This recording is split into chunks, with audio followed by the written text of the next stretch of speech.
I've always heard or read or studied that the opening lines of a book, of a story, of a paragraph, really, the first sentence of it, should be the capture. It's the most important. The opening line of a book is the most important line of the rest of the book.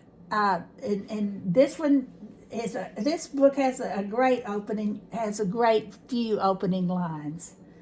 "Where's Papa going with that axe?" said Fern to her mother as they were sitting at the table for breakfast. "Out to the hog house," replied Mrs. Arable. "Some pigs were born last night." "Well, I don't see why he needs an axe," continued Fern, who was only 8. "Well," said her mother, "one of the pigs is a runt." Okay, in those few, see, that many words, E.B. White has captured the plot of where he's going with this book. And he has also shown, not tell. Don't show, don't tell, show. Show, don't tell.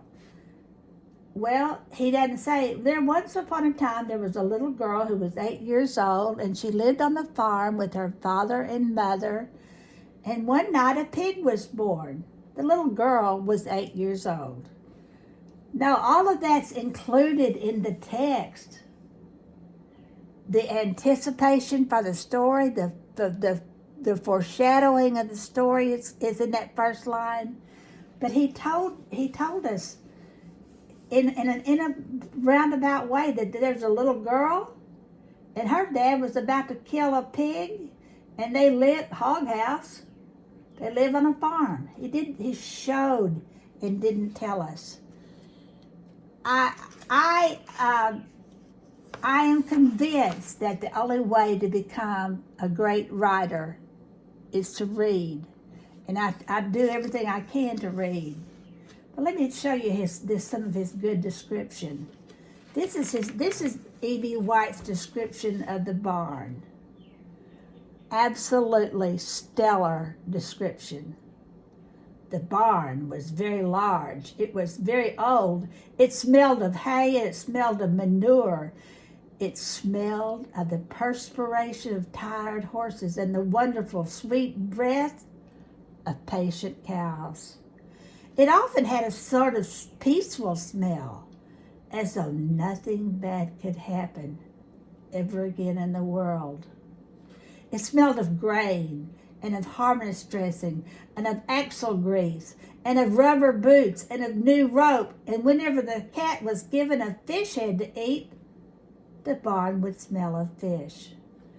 But mostly it smelled of hay, for there was always hay in the great loft up ahead, and there was always hay being pitched down to the cows and the horses and the sheep. Can you beat that?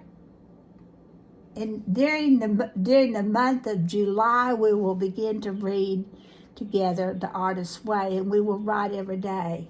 During September, we'll begin to write descriptions, and we'll try to learn E.B. White's secret to his descriptive writing, as well as his timing. This book, I'll say it again and again, is a master for any writer to study. I don't care if you're writing War and Peace over trying to, God forbid, but I don't care what you're writing. Study some masters, whether he wrote for children or for adults or for the zombies. He wrote masterfully. E.B. White is a great person to study.